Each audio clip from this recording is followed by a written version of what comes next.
আজকে আমি বানাবো একটা পৃথিবীর সব থেকে লাইটিং ক্রিসমাস হাউস। গাইস, এই ঘর বানাতে যত সমগ্র জিনিস লাগবে সব আমি কেটে রেখে দিয়েছিলাম, যাতে কাটতে কাটতে টাইমটা না বেশি লেগে যায়। তো গাইস, চলো বানানো যাক। গাইস, ঘরটা এখন এত অব্দি হয়েছে, তো এই ঘরটা বানাতে কত সময় লাগবে আমি জানি না, কিন্তু আজকে আমি বানিয়েই ছাড়বো। গাইস, চলো তোমাদের করে আমার ক্রিসমাস হাউসে ট্যুর করাই।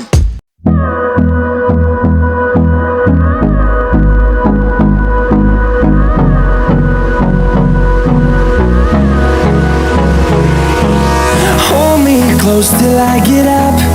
Time is barely on our side. I don't guys, finally আমার ক্রিসমাস হাউস তৈরি। পেছনে দেখছো কত সুন্দর লাগছে আমার ক্রিসমাস হাউসটা।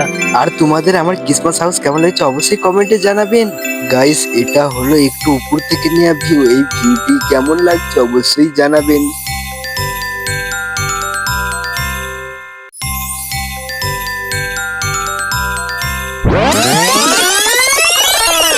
গাইস, এই ক্রিসমাস হাউসটি বানাতে আমি খুবই কষ্ট করেছি, তো সবাই একটু সাপোর্ট করবেন আর সবাইকে জানাই আমার তরফ থেকে মেরি ক্রিসমাস।